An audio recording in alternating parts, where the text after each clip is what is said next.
I think the belief that I didn't need friends became a cage eventually, instead of just like, oh, it's fine. Everything's fine. I don't need that. I don't need this. Like, it doesn't bother me that nobody invited me to the birthday party. It doesn't bother me that this, but it's really bothering me. I was gaslighting myself, or I was, looking on the bright side of things so far that I wasn't able to sit with the sadness. You can't just be happy all the time, especially when it comes to trauma and hurt. You really have to sit with it.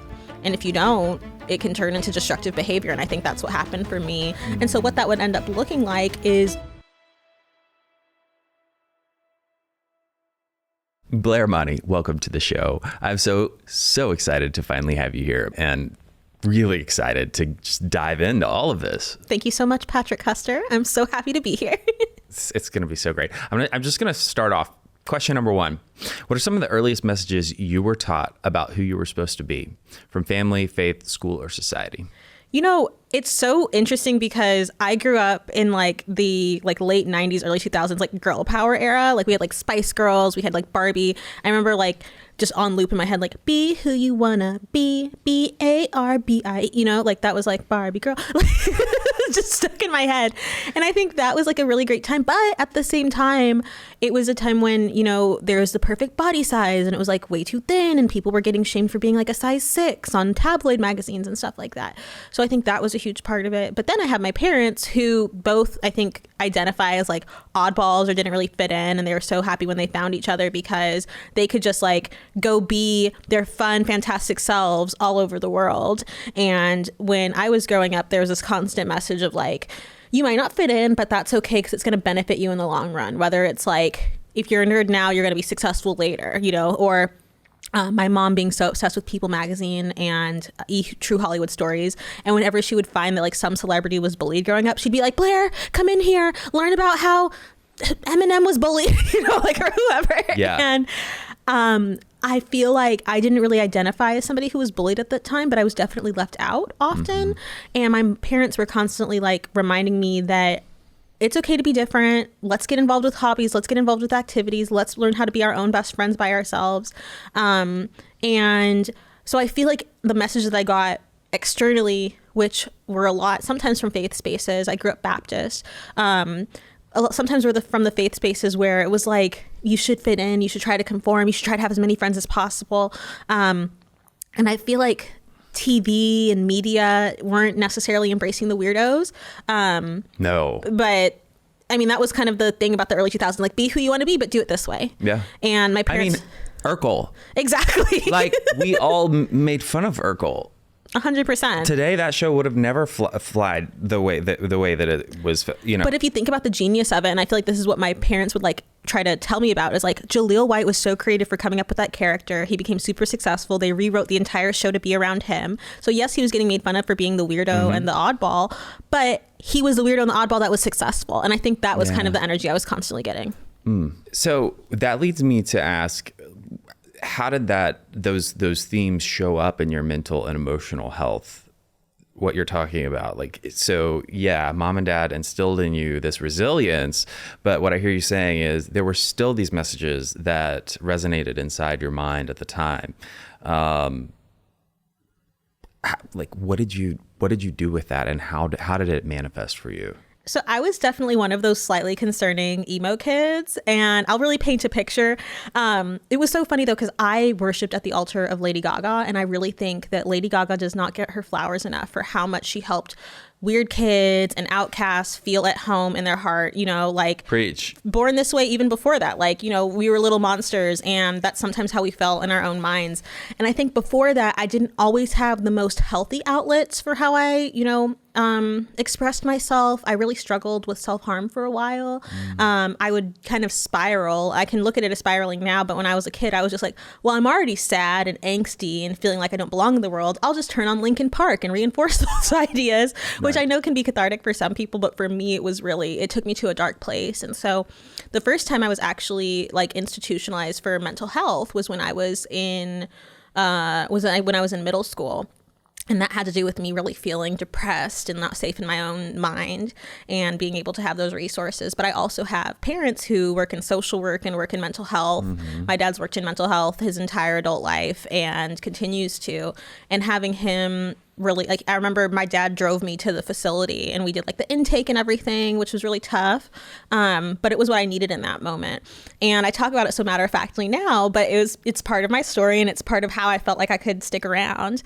But I think that was like before I discovered Lady Gaga and this kind of like internet culture and like being able to go on forums and talk to people who are also feeling like nobody at my school likes me and I think I'm pretty cool, like, you know, what's happening. And so I think being one of those slightly concerning emo kids, it meant that I was sometimes like, I didn't know how I needed attention and I needed positive attention and I needed closeness from friends and I wasn't getting that. And so what that turned into for me was being the kid who kind of acted out and maybe wrote like some really disturbing poetry in hopes that the teacher would like notice, not because I was like, it was more so I could have validation or just somebody to like notice me a little bit because like, I remember recently I was sitting somewhere and it was like a cafeteria style setting and I didn't have anyone to sit with. And my heart and my mind went straight back to middle school and feeling like, I have no one to sit with.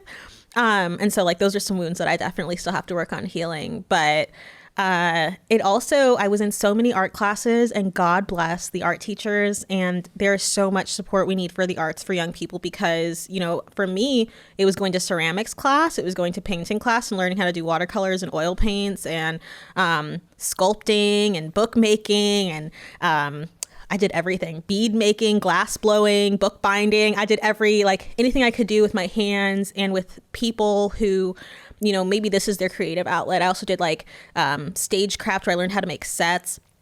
All of that were really healthy outlets for me to kind of deal with those feelings of loneliness while also being medicated fairly young for anxiety and going through, you know, ADHD. It's so interesting now, the conversations of ADHD, because so many people are getting diagnosed in adulthood. But I remember being that hyperactive kid, the weird kid who has to go to the, you know, school nurse to take her booster Ritalin.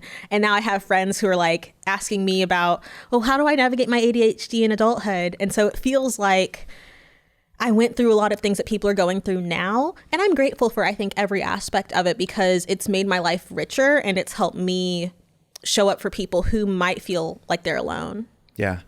Oh my gosh. Absolutely. So was there a particular moment when you realized that your survival required a new narrative?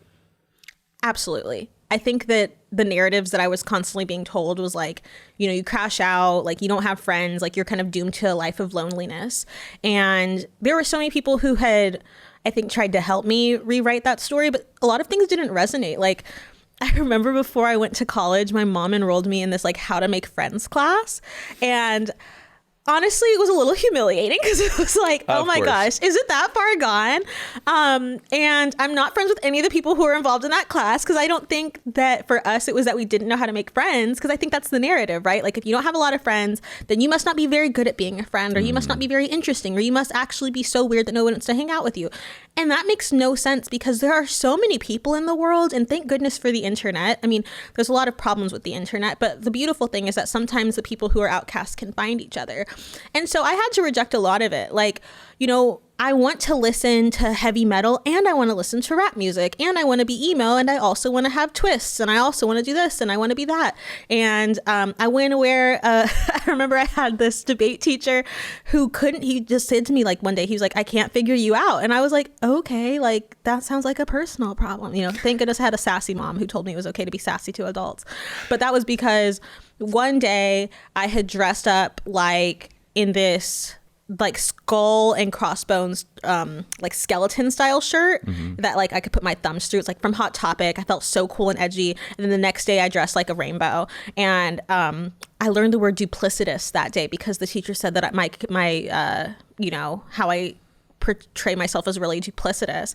And I'm like, maybe it's just really complex, you know, and it's okay if you can't figure me out. Like I'm one of your many students. You don't have to figure everybody out. I just kind of went about my day. And so I think I felt like I had to constantly reject how other people were trying to understand me. And I think that's so important because oftentimes how we understand ourselves can be the most important thing.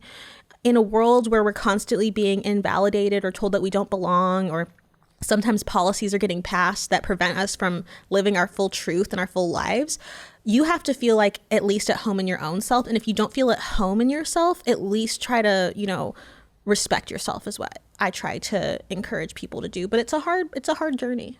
So on that note, can you share an example of a belief that felt like protection but later became a cage? I think the belief that I didn't need friends became a cage eventually because, I've never been a bridesmaid in someone's wedding. And I think it took me a little while to realize how important it is for me to experience some of those like life milestones instead of just like, oh, it's fine. Everything's fine. I don't need that. I don't need this. Like, it doesn't bother me that nobody invited me to the birthday party. It doesn't bother me that this, but it's really bothering me. And I think that I was trying to silver lining myself in like, out of feeling these ways. I was gaslighting myself, or I was, looking on the bright side of things so far that I wasn't able to sit with the sadness. And so what that would end up looking like is me feeling like Wait, you were denying yourself core emotions? Yeah, exactly. And I think that's something that it sneaks up on you. You don't set out to do that type of thing, but you can't just be happy all the time, especially when it comes to trauma and hurt. You really have to sit with it. And if you don't, it can turn into destructive behavior. And I think that's what happened for me, was looking at, okay, this is the first time I'm around a lot of people, especially after I had come out. And I was in a lot of those spaces, in a lot of our community spaces in the LGBTQ plus community end up being sponsored by alcohol brands. And, there ends up being kind of like this culture of substance. And I felt like, okay, for me to be cool and for me to be fun, then I also need to be drunk, or I need to be this, or I need to be that, or I need to be out of my own mind. And so I think that became a cage. And it took me, I think, really until after the pandemic, or in the midst of the pandemic, for me to have friends and to trust that those people like me because of who I am and not because of what I offer. And that I don't have to like constantly be the one cracking jokes, and I don't have to constantly be entertaining other people for them to like me, because I needed a reason. Like, why does this person want to be around me if I'm just hanging out with them? And my friend Novi Brown, I remember we were out, we went camping up in Lake Isabella in LA, or, outside of Bakersfield. And I was sitting there and she's chilling. Everybody should be chilling in the RV, we're camping. And I was talking about something and she's like, Blair, you can also just like sit there and we could just like sit together. And I was like, it rewired my brain, because I was like, I don't have to do anything for this person to like me. We can just be friends. And that was really core. That was really needed for healing. And I think it also speaks to how so much of our healing is personal, but sometimes our healing has to be collective and it has to happen with other people. Oh, yeah. And it continues. I mean, I love that you're talking about how, because this is in adulthood just a couple of years ago. Yeah. Right. And you've already done so much healing at this point. And a theme that you've, at that time, I would wage to bet, or what is that saying? Whatever. That you would have identified and said, yeah, I think I've walked through the healing of that process. That's the biggest, it's kind of, you're getting bamboozled if you ever feel like your healing's done. But I feel like that's with anything in life. Like if you feel like, oh, I'm done doing all the good deeds, or I'm done doing all the healing, or I'm done doing all the learning, you're not really living, because living involves healing and constantly learning and constantly growing. Stagnancy is death. I mean, it's death, like spiritually, emotionally, in so many ways. Gosh, yeah, I want to ask this next question, but I have to say you really like struck a chord with me when you were talking about how in the LGBTQ plus spaces, there's so much sponsored by alcohol and or party scene or this or that. And I think that people like you and me and other people who are different, being able to inspire and incite different ways of being and having fun that aren't necessarily that culture that has been a survival culture for LGBTQ plus communities in decades past. That's, I mean, truly what that is. It's survival, but I also think I could get on my soapbox and talk about how predatory it is for the alcohol industry. Oh, because they know exactly yes. what they're doing. Like, you're going to take people who have higher incidence of depression and anxiety because of how outcast we are. I think sometimes when you talk about communities that have higher rates of mental health conditions, people think it's inherent to that community. It's more so a reflection of how society has put that community into a box. And so survival becomes having these spaces. But then when it becomes exclusive, like I remember when I came out and I started getting invited to all these galas and all these fundraisers, there would be just so much ubiquitous alcohol. And I think there are things that are happening now, which is so positive. Just having a mocktail option available. Yes. Putting, you know, I think open bars, some people love those, but I remember at a certain point, especially when I lived in New York, I would go to events just because it was an open bar. You know, I would like do the carpet, open bar, go home. And I remember I would also order gin and tonics because nobody knew it was alcohol. And then being Muslim, there was this extra layer of like, okay, I'm already a quote unquote bad Muslim because I'm bisexual and I'm out, but now I'm also drinking. And then I also felt like I couldn't really sit with my problem with drinking because I shouldn't be drinking anyway. I'm Muslim. That was kind of the narrative. And so it was really kind of this big jumble. And I think I really couldn't get better until I moved out of New York. And my husband and I, when we talk about our time in New York together, because we've been together for 10 years now, we really kind of reflected. He said, I think recently that like, you know, being in New York was really killing me. And I had such highs in my career during that point, but it's true because I was so caught up in being something, I don't know if it was being something I wasn't, but trying to be the version of myself that I thought people would like most. And that people pleasingness and the availability of alcohol and the culture around it, you know, well, I'm not going to get a DUI, I'm taking the subway, like that type of thing. Like it became such a perpetuating cycle, and I had to just get out. And I think sometimes a change of space and a change of pace is really necessary for healing. Sure. Especially for people who, depending on, for someone like me, change it, just the geography wouldn't have been enough alone. But for many people that, that's the one thing that leads them to the next place of just uncovering what you've talked about in the next phase of just identifying what you need in growth and experiencing your next phase of evolution as a human being. You just brought this up, and I want to touch on it a little bit more. You're Black, queer, Muslim, neurodivergent. How do these intersecting identities influence the way that you experience emotional regulation? Ooh.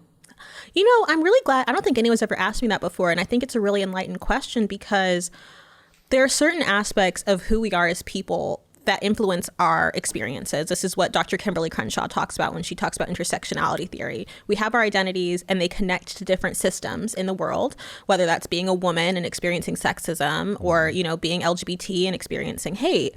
And sometimes, I don't think I realized this, but I think a big part of it was like living in New York as a visible Muslim woman, during the administration change after 2016, I was constantly on edge. I constantly felt like I was being looked at, because I was in many cases. Yeah. Sometimes the hilarious thing was that it was by allies who had those, silver safety pins. And I would have people who would kind of like hover over me on the subway and like point to their safety pin so I knew that they were safe. But it just kind of made me feel more like I had spotlight on me. And, being a Black woman, I feel like there was a really hard time that I had with trying to be okay with being angry and showing anger. I still struggle with it today because you don't want to be a stereotype. And I think it's something that a lot of people experience regardless of your identity. Like, white men experience this, like, I don't want to be perceived as a racist. I don't want to be perceived negatively either. And that can all influence how we show up in the world. And it can just kind of like close in on who we are, which can be really harmful. I've had so many conversations about like how mental health works, but I don't think I've ever really been able to talk about it as it connects to my identity. So I really thank you for asking that. And I think, I did touch on it when it came to the alcohol issue. Like when I kind of made the move towards reimagining my relationship with alcohol, which happened during the pandemic, there were so many people I had who I kind of had to stop being friends with because they were so toxic about like, well, you shouldn't have been drinking anyway, which isn't a helpful thing to say to somebody who's going through recovery, right. Because it just creates guilt, and I think that it's interesting for me as somebody who converted to Islam, because that's a religion that I chose. I grew up Baptist, and it kind of felt like I was letting I set myself to this super high standard of what it meant to be a Muslim. And I felt like I was failing constantly because, you know, I'm not going to stop being queer because I can be queer and Muslim. And I also at a certain point felt like, well, I'm going to stop drinking because I can drink and be Muslim. And I did drink and I was Muslim, but it wasn't healthy for me. Well, you know, it's in Christianity, we don't have any of those issues. Grass is always greener. I think that was another part of it too, was like, I'm glad you caught that was a joke. Right 100%. on. Yeah. I think that when I converted to Islam, I expected all the issues that I had around Christianity and faith and guilt and God to like be left at the doorstep of the church when I went to the mosque. Turns out it's not how it is, because, you know, I think if you're a person of faith or you're spiritual, whether you were born into a religious, you know, kind of context, or you choose one by converting or transitioning to that, you know, kind of culture and community, you adopt certain things and you find that certain things really resonate with you, or you leave them behind. And even things like modesty. I remember when I first converted to Islam, I got rid of all of I called them my hoe clothes, which is so problematic. But anything that was like, I actually kept some of them because I was like, this was expensive. And not because I ever, you know, I didn't really think I would wear them again, but like, I remember there was this, you know, big thing. And there was recently a young woman, I think she might also work with OnlyFans, and she converted to Islam, and she went through that same kind of period of like wanting to get rid of your old you so you can step into your new you. And people were sending this to me being like, can you see this girl? That's so ridiculous. And I was like, that was literally me in 2015. That was 100% me. And I think it happens in any moment of your life where you feel like you need to step into a new space. And sometimes it can be healthy. Like, I know folks who start their sobriety journey and they're like, you know, I don't even want to see a bar. I don't want to see a, you know, don't drink in front of me. And that's, you know, what they need for them in that moment. And so I kind of had to take a step back and go, okay, how can I still be myself and still step into this new understanding of who I am as a Muslim woman? And I don't think I recognized how much that impacts your mental health, because I realized later on that a lot of it was me revolving myself around what other Muslims thought of me, and things that, like, you know, there's varying levels of conservativeness in any religion, but in Islam as well. And it also, interestingly, can correlate to where they are geographically. So, you know, you might have more liberal folks in New York versus in Louisiana, where I converted. And I like my nails done. And there was this one woman at the mosque who saw my nails. And some people will perceive, you know, if you get nail polish, for it to break wudu. That's like the ritual washing that we do before we pray. And I didn't come across that in the Quran. They don't really talk about acrylic nails in the Quran, but there's different interpretations. No tea, no shade. Yeah. And I remember, like, she was, you know, she had her baby there, and I was getting ready to hold her baby, and she would like snatch the baby away from me, like, you know, don't touch my baby, you're not clean. And I was like, this is new. And that's when I kind of realized, oh, okay, so all the same stuff that I had dealt with kind of like the pomp and circumstance and pretentiousness around Christianity, it also exists elsewhere too. So I think that, and then add the fact that I kind of went through all of this very publicly online, it just added this whole layer of like, who am I outside of how people see me? Yeah. And I think it was like, I can't remember what year it was, but I had said something like, you know, I've decided to stop trying to be pleasing to Muslims and trying to be pleasing to Allah. And once I did that, my life got a lot simpler, because I have to focus on my personal relationship with God and not what somebody else thinks my nails should look like, or my hair should look like, or how covered my arms and ankles are. Yeah. I just have to be myself. That's so good. I love where you ended up with that. And thank you for giving those examples of kind of like the progression, because that helped me follow along and maybe put a little bit of my foot in your shoe. Yeah. You know, as you were explaining that, I'm thinking about how, you know, some of those things that we described are things you were born with. And then obviously, you know, with Islam, you chose to convert. And I think that there are things that we come along and finally accept about ourselves that we realize are true, but have always been true. And then sometimes there are things that involve healing and choosing something that's better for ourselves, like you did in 2016 with your faith.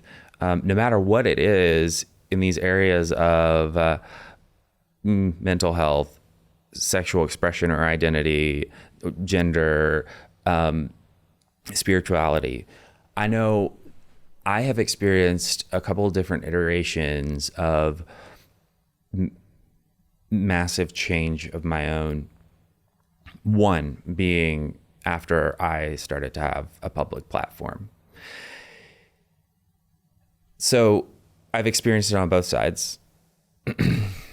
And one thing I want to ask you about is because both on this show where we talk about our mind, right? Like the if we were to compare our mind to a constitution that we develop, and it's like our hardwiring of how we're set up, and unless we amend it as adults, like we keep going back to the same way of making decisions, the same way of viewing things, the same way of responding to things, we want to break some of that or help people do that on the show. And we haven't even talked about this yet, but you are the founder of something that I love online that has changed so many people's lives called Smarter in Seconds, where you educate people in such a soundbite. What literally I believe our world is changed by now are sound bites. It's true. And so if you were to tell somebody, and I'm going to get more into, and we will, talking about how you're changing people's lives through this work. But as we wrap this first part up of our 3-part series with you, I just want to ask in your closing, if you could speak to just how you would encourage someone approaching either on a public platform or not. If you have any words of advice about how to approach the change, whether it's people that are, because like you were talking about the Islam piece, mm-hmm. and being concerned with people in the faith. But I know that you also had friends that weren't converted and whatnot. So if you had to comment on the do's and don'ts, the suggestion of what do you do, what do you leave behind, whether it's faith or any of the things that I just talked about, is there a simplicity that you could say boils down to this, let all the rest fall away? I think a huge part of it is not letting fear dictate your decisions. And that's hard to do because sometimes we want to protect ourselves. And as somebody with anxiety, that's a hard direction and instruction to give. But when we do solely based on fear, and what I mean by that is, what if they don't like me? What if I don't fit in? What if I'm not perfect? What if I don't measure up? We have to let that go, because there will be situations where somebody doesn't like your decision. There will be situations where you lose friends because you're changing your lifestyle and it might be better for you. But ultimately, we can't let that fear stop us from becoming the person that we feel we need to be in that moment. And to remember to be yourself throughout it. I believe that who we are is core. I kind of use the flower model of identity. You have the middle part of a flower, right? That's where everything to make the flower grow happens. Mm-hmm. But then the petals are those amendments. That's who we are. And those petals can wilt away or they can bloom anew at any given moment. But as you have new petals join or you let some petals go, remember not to lose yourself within that. I love that metaphor, because what I was just about to my follow-up question to close this out was going to be that underlying fear is I can't imagine what life will look like if insert anything because of the fear, right? Fear of the unknown on the other side. If all I can picture is the flower with all the petals, but you're telling me some might fall off, how do I know more are going to come? And will it look the same? And will it, you know what I mean? I think that's, as I've worked through my mental health and feeling enthusiastic about being live, the promise that there will always be more, and that more might not always be fantastic, but there will always be more. And isn't it worthwhile to stick around and figure out what that looks like? Because life will continue to happen. And that promise, I'm not going to tell you it's always going to be great. It's not always going to be sunny. There's going to be gray, rainy, thunderstorm days, but it will continue. Yes. And I think having one thing to look forward to into the future is what helps me be enthusiastic about that part. Yes, I love that. always picking one thing. Just find one thing. Just one thing. Yes. Even if it's a concert, even if it's, hang out with a friend, a new hairstyle, a tattoo, whatever it is, just have something that you can hold on to and look forward to, because that's what I think life is about. This podcast is brought to you by Promises Behavioral Health. If you or a loved one are struggling with trauma, addiction, or mental health, we are ready to answer your questions and help you take that next step. Call our admission center at 888-648-4098 or visit us online at www.promises.com. Our team is ready and waiting to answer the call for help. Your series called Smarter in Seconds, and how it's made an impact, but I want to talk a little bit more about like its origin story.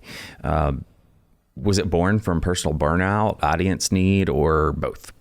It was born from, I feel like it's going to sound so like corporate and maybe cold, but it's true. So it was 2020. Everyone had this sudden new appetite that I hadn't experienced throughout the course of my upbringing, of people being really interested in learning about racism, race, oppression, and how to be better people and how to be better people to our neighbors. And I thought that was such an exciting time, because I think, following the murder of George Floyd, there are so many people who maybe have never gotten pulled over by the police, or who've never dealt with the system in that way, who saw this man and how his life was extinguished on camera. And we were stuck in our homes, and there was no distractions. There was no sports. There was no, music that could distract us. And so people really had to sit with the pain of watching someone else. And so that one was completely organic, the way that I kind of went viral in that moment, because I started to try to help people have context for what was happening. Like, why is this happening? Why is posting a black square not going to solve it? How can we get more involved? And then I got signed by an agency, and that's kind of where the corporate side comes in, because it was really interesting, because I was actually told, I had an internship in 2014 with an influencer. I think folks went by the name Blogger at that time, they post all those like links. Everybody had their WordPress blog and everything. Yeah. And she told me I had to pick. I couldn't do politics and do social media at the same time. And at the time, I was really involved with on-campus activism. And it would be like simple things like helping people to, sign up for the Affordable Care Act. I had something called Politics and Pizza, where I would have pizza restaurants like donate pizza. And then I would have experts who would help people get on healthcare. And we would just, talk it out at the Women's Center at LSU, Go Tigers. But when I started interning for her over the summer, I felt so heartbroken, because I was like, but I feel like I would be so good at this. Like, I've always been super into fashion. I've always been super into like the more stereotypical or things that you might more associate with influencing. But I felt like, I can't do this anymore because politics. Suddenly that changes in 2020. Where if you're not talking about politics, what are you doing? You have to be somewhat involved in talking about how we can change the world for the better, whether that's through mental health, whether that's through policy change, voting, what have you. And so I was really excited. So I was all in. I was like, okay, it's finally happening. Let's go. And my agency had a connection through Instagram, like a lot of the agencies do. And they were they were unleashing something called Reels, right? And now Reels are like this huge thing. At the time, it was like only 15 seconds. It was supposed to compete with TikTok. And I was like, now is my time to shine. And they were like, figure out something that you do usually in your everyday, and then just do that on Reels. And they were suggesting things like dance videos, compilations, how to get dressed, get dressed with me, how to wear this shade, how to do it, And I was like, okay, I'm not going to do my makeup on camera. And I can't dance. I can dance okay, but not in an instructional manner. And my parents are better dancers than me, so it just wouldn't vibe. And so I was trying to figure out what I should do. And my mom and my dad, with their pep talks, don't ever try to fit into, a box, make your own box. And I was like, okay, well then what are the things that I'm good at? I'm good at talking, and I'm good at teaching people about things. I'll just teach people about things in this video format. Thank goodness I reached out to my friend, Color Me Courtney, who's absolutely incredible. Courtney Quinn. She has, I think, a master's in business and marketing. And she and I were like going back and forth over DMs, because it was like height of the pandemic. You couldn't really like link up with your friends like that. And I was like, okay, I think I'm going to call this series. She was my mentor when it came to like getting started as an influencer. I'm going to call it 1/4 minute lessons. And she's like, Blair, don't make people do math in the title, which is great advice. Yeah. Quarter-minute lessons just doesn't have the ring that Smarter in Seconds has. And so she named it. And I just got like this janky little mic that connected to the iPhone that my husband had because he was studying in journalism. And I just like sat, I was super backlit. I still have those videos up. So if you scroll all the way to the bottom of my page, you can see them because I feel like it's good to have a record of your growth. Yes. And I think the first one was like, do I call people Black or African American? And then I broke down how it depends. Black is kind of the more racial understanding, particularly in the US, but also globally. But African American speaks to more your, your lineage and like these different things. And some people find African American to be more respectful and other people find Black American to be more respectful, and just basically go based on what the person describes for themselves. I also did one on pronouns. What are pronouns? What is this conversation? What do you do if you get something wrong? What do you do if somebody comes out to you? Just like different things. And then this person named Katie Cronin reached out to me and said, I'd love to make you an audio logo. And I know those as jingles, but I think audio logo sounded a lot more elevated. I've never heard that term before. I love it. I like that. And so I think a few months in, Katie made me my audio logo or my jingle, the Smarter in Seconds. I was just about to sing it. Wait, Go let's ahead, do it do it. together. 3, 2, 1. Smarter in Seconds. Yes. And so a lot of people think it's my voice. It's actually Katie's voice. But isn't there a harmony? There is a little bit. Yeah. So actually there's a whole 30-second, I'll play it for you after. Yeah. But I don't think I knew it was like a runaway success until I was getting profiled about it in the New York Times. And I think so my first year in 2020, that's when I made it, like started making the series. And then 2021, it started getting sponsored. And so I had done like videos about first aid kits with Johnson & Johnson, or self-esteem with Dove, or Black History Month sponsored by Smarties, the candy company, because I call my audience Smarties. And suddenly it just became this like revenue stream, but then also this really great way to break down conversations. And so recently there's a super sensational film, hopefully you've seen it, Sinners, and it takes place during Jim Crow in the US. Not yet, and I can't. I'm supposed to see it with friends coming up this week or next week. Excellent. If you haven't seen it, listeners and viewers, you got to see it because it's excellent. But I wanted to contextualize that it takes place in Jim Crow during, in the U.S., because you'll see a lot of oppression, but it doesn't take place during slavery. And that's because it takes place during the time of Jim Crow. And so I made a video about that. Viola Davis just shared that video. So I feel like it's continued to be successful. There's not a lot of things you can do on the internet where you do part 1 in 5 years ago, and you can still do part 300, 500, 5 years later, and people still enjoy it. But there's so many things to teach people about. And I'm so passionate about education. My parents are social workers. My younger sister has high support needs and she's autistic.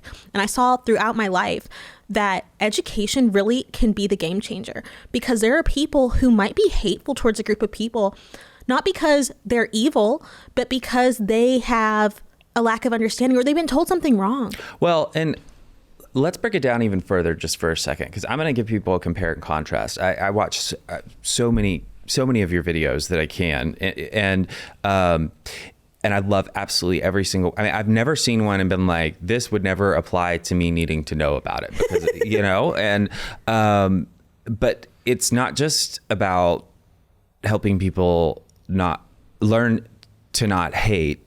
It's about helping people learn to abolish ignorance, and maybe not completely, but move us closer to being humans that are less self-centered in our thought process, or just more curious. How we view, more curious. Yes. And so I'm going to give an example of the other day you posted a video about blindness, and I love that so much because it's something that I think as kids, you learn whatever you learn about blind people. And I'll throw in there, because I feel like it's the same, like in my brain, I like blind and deaf people. Like I would kind of always couple the two together, because those are the two major like senses that and I don't know that for me, and I might not be the typical person, but I like continued learning beyond what my parents and early on in school, I learned just the basics. And so in 60 seconds, you taught me so much about the spectrum of blindness, the percentages of people that actually can't see the light spectrum. I mean, like stuff that really impacted me being able to approach someone who has issues with sight in a much more compassionate and thoughtful way. How cool is that? So when I get the comments back from people and they say things like that, or like you sharing this with me, it just like, it makes me tingly all over and so excited, because I think it speaks to how many problems we can solve, how many things we can heal. And even the same day I posted the Smarter in Seconds on blindness with an amazing recording artist, Lachi, and an amazing author and just all around great woman who's also deaf and blind, Haben Girma. One of my friends posted something that is like, a lot of people say this kind of like a throwaway term, Stevie Wonder is not really blind, and they put that on their notes on Instagram. And this is like a big conspiracy theory, but it also is very ableist, because this is somebody who is blind, who has been open about blindness, who does a lot to raise funds for blindness. And for somebody to come out and say that's not true, it speaks to, you know, you could kind of react and be like, that's so stupid, or that's so ignorant. Or you could be like, hey, I actually just did a video on blindness, why don't you check it out? And then that person took their little post down and was like, oh, I didn't realize that like some people who are blind can see some light, and that's why you might see Stevie Wonder on stage kind of knowing which direction to walk in, but not necessarily might be able to know where the microphone is or something like that. And so the other thing I love is that sometimes Smarter in Seconds helps to settle arguments, and I'm like, here's the work I've already done. But I also love it because it's like, here's the answer to a bunch of questions you might not have known that you had, but here's the answers, and they can maybe inform how you move forward. And the other thing is I learn a ton while I make them. I made a video about endometriosis. Endometriosis is such a crisis. It can take 10 years to get diagnosed, and it's one of the most painful conditions a person can experience. And as I learn about them, I get this urgency behind them. Sometimes I'll be like, okay, well, where's the, you know, for example, like, where's the Black Maternal Health Organization so we can move with, like, work with them so I can help fundraise with them, or working with refugees. I started working with an organization called Miri's List after I did a video about refugees, and I can get really fired up. And so it feels like there's this constant avenue of being able to create change. And I don't feel like that's not really an opportunity we get often. Sometimes we hear a lot of bad news, but we don't sometimes hear news that can help us spark an interest and then try to show up better for one another and for ourselves too. Exactly. And that's one of the things that I love. You know, people, we get the negative connotation all the time about, social media, unplug, all this stuff, which, yes, you know, it could be people, you know, go to the ends that are not good. Everything's got a positive and negative side. But you know, there's power in that. People like you, our platform, you know, people can latch on, and the algorithm can move things and make them successful, so that positivity is going out into the world, and not just the negative, dividing news sound bites that are getting all the, you know, the clickbait that you know they're always gearing towards. I want to speak to what you just, because for my brain that is heavily all the forms of neurodivergence that I have, I like ADD, you know, we've talked about that. And I don't know that I can put words to this other part for me, but like for me to absorb information, aside from just being ADD, I really need a real life example, and a metaphor would also be helpful, always helpful. And so to me, this story and this video that you did about blindness, the spectrum, and how you were talking about how people will just, you know, so blindly, no pun intended, you know, write the Stevie Wonder's not really blind on comments. This is an example of how we are pushed as a society to be polarized on things all the time. Either you believe it or you don't. It's either black or it's white, good or bad. And so what I get from what you're doing, if I was to like Patrick Custer boil it down, for me, how I absorb it is, like you said, it forces me to be more curious and ask more questions, and also reminds me how this additional subject I've never thought about further than the black and white, or you know, just like two sides of the coin, that I was raised with from the get, and never questioned it again since I started learning, originally learned about it as a youngster. That is so powerful. And as adults, I think so many of us have shame about admitting that we might need an amendment to our personal constitution. Yes. I think it's so necessary. And my thing is, I'm never going to have a conversation with someone where I need them to admit that they were wrong, or that I need them to admit that they didn't learn something. If they learned something new. Because if you learn something new, great. My mission was accomplished. Sometimes people will get in the comments and be like, I had no idea about this. Thank you so much. I was running around thinking this, and now I know this. Great. But not everybody's that introspective. And I try to keep my comment section to be very warm and welcoming for those types of personal revelations. Yeah. But I think it requires a little bit of an ego death in a way that not everybody's set up to do, to just be like, I didn't know that. I had no idea. I think during 2020, the reason why, so a lot of people will criticize the kind of moment of 2020 where people were so open and aware around race was because a lot of people turned around and became so ashamed once they learned the full scope of racism and the full scope of how, vast and wide it is. I think a lot of people got overwhelmed, and some people were like, okay, well, if I can't be better, if I can't be perfect, then why try to be better? And so a lot of people opted out. And I try to keep it very interesting because... Can I just say, I struggle with that in every area of my life.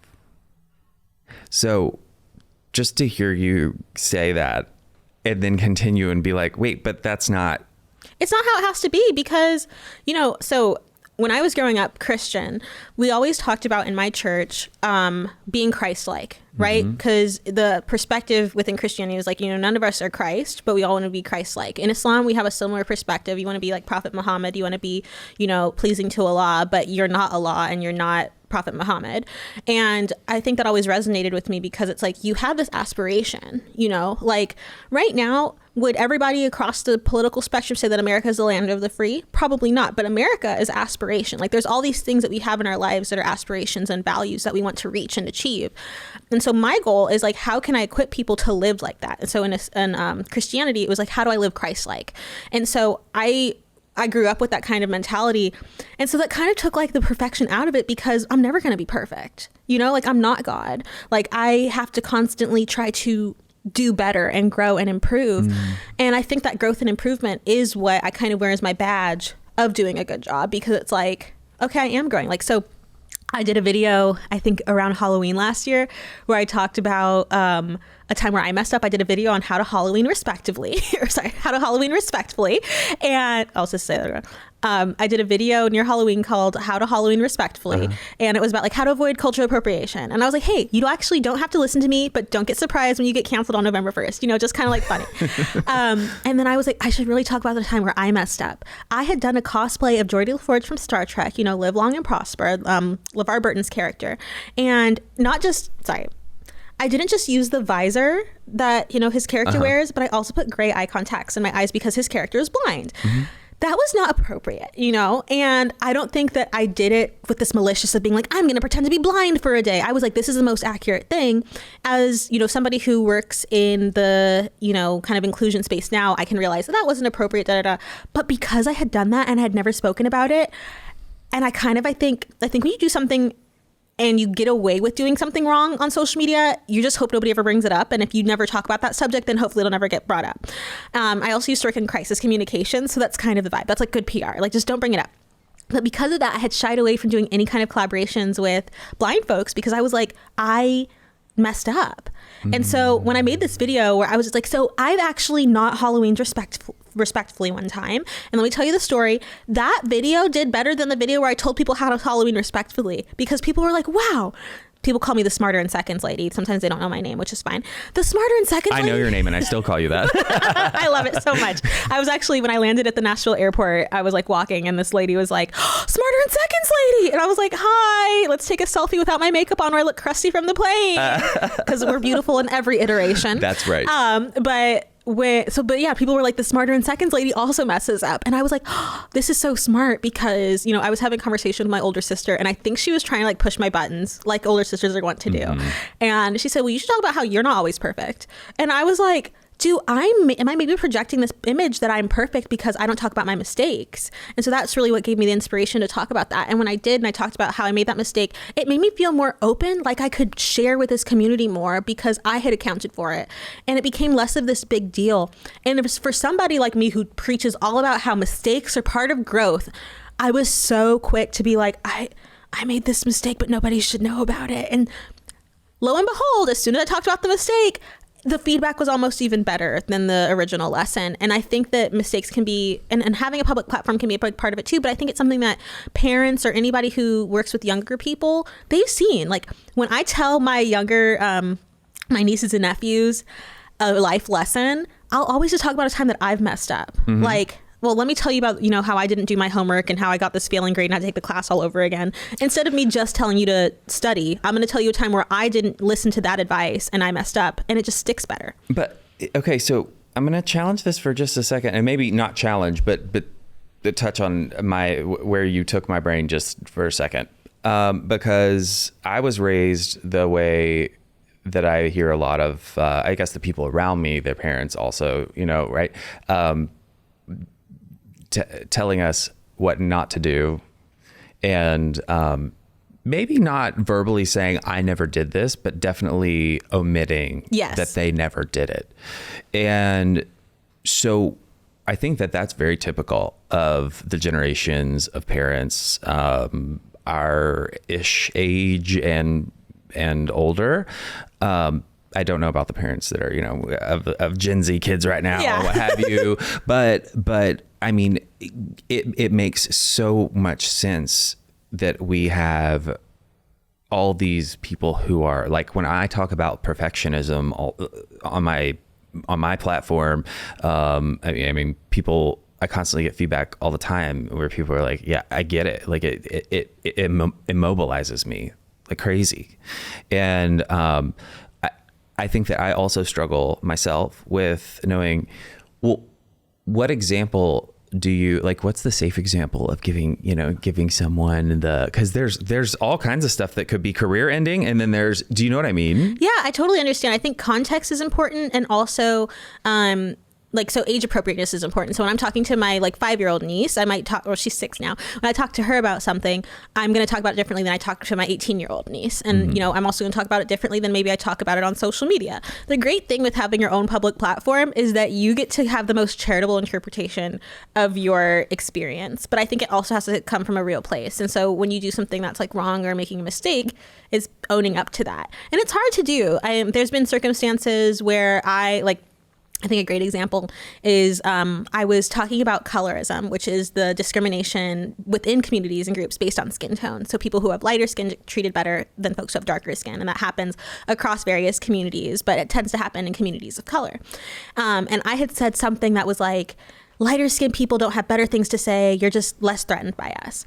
And I stand by that. I do think that's, a lot of people feel threatened by darker skinned folks. That's true. But I got a lot of feedback all at once from people who are browner skinned saying, hey, it doesn't really, we're not really going to pat you on the back for saying that because you're still the one who's saying it and you benefit from that system. The example I can give is a man talking about patriarchy and sexism. It's well, you still kind of benefit from patriarchy and sexism. Or a straight person talking about, LGBTQ plus hate. It just kind of, allies are important, but if you've not worked with somebody who's part of that community, then it kind of feels a little bit empty.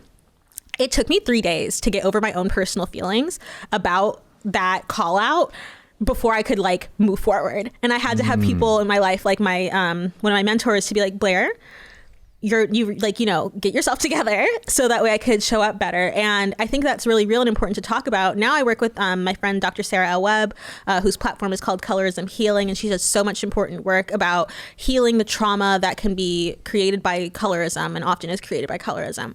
But even through that process, I wanted to wait till I had done the work of figuring out where did this bias come from? How can I show up better? And I don't think it was necessarily that I showed bias. I think it was that I showed my privilege. And I think when it comes to things like that, especially when you don't live up to your, expectation of who you could be, once you've gotten to that place of who you could be, you know, like we're constantly talking about like the healing process and the evolution, you have your amendments. My amendment's already in there, but here's a time from before that amendment was ratified. And those can be really embarrassing and difficult to talk about. But I think that once you have made clear to people, this is who I am through my actions, not just my words. Then when you talk about a time where you didn't live up to that, people, I think, they want a comeback story. In the US, we love a comeback story. Americans love the comeback kid, you know, and for better or for worse, to be honest.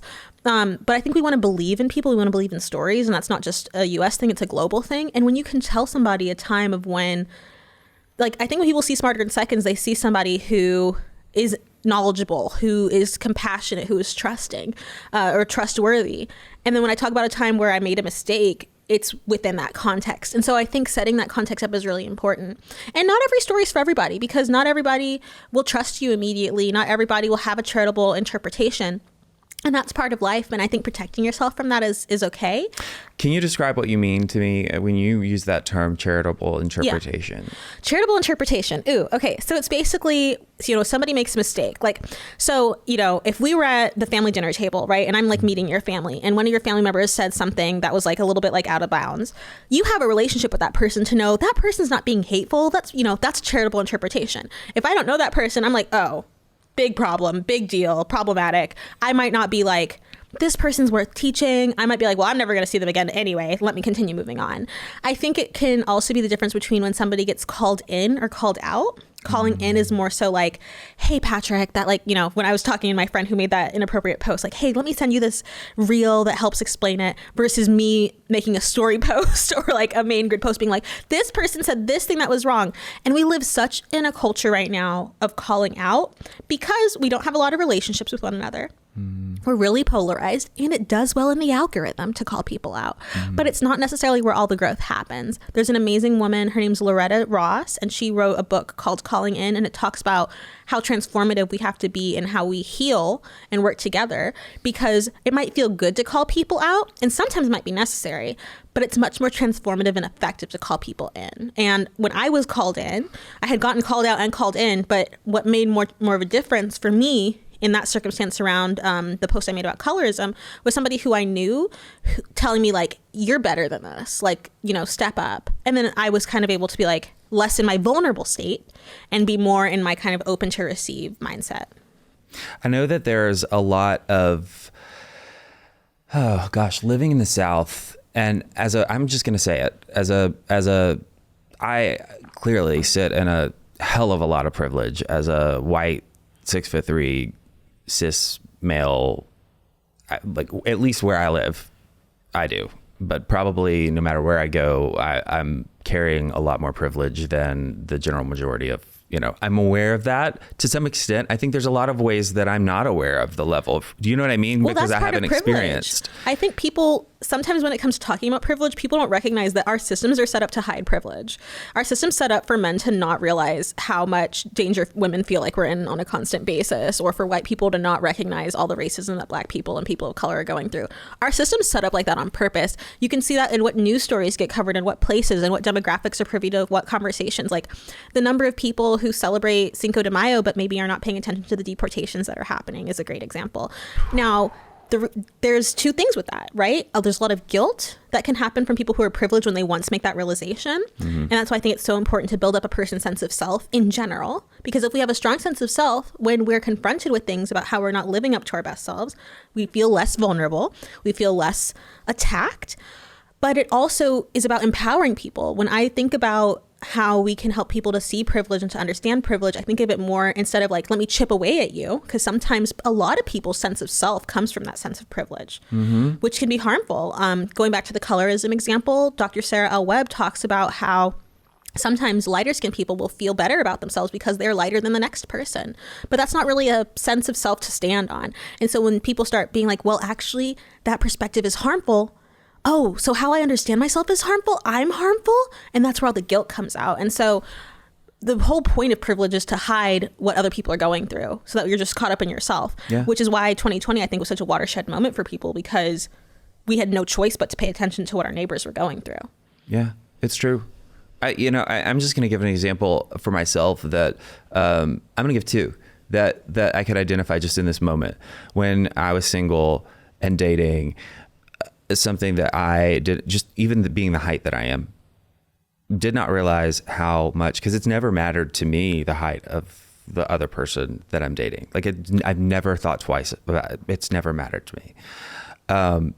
And it wasn't until some life circumstances started to happen and just communicating and connecting with other people that I realized, both in the LGBTQ plus spaces and in cisgender straight dating relationships, height's a big deal for a lot of people. If not, I would guess, based on the conversations I've now had from curiosity, that most people have a height preference. A lot of people do. I have a friend who nobody under 6 foot, and it's so fascinating. I mean, yes, and so for me, I had no idea how long I had been going around with that piece of my own privilege, not even realizing, because I had no reason to. I'd been completely blind to it.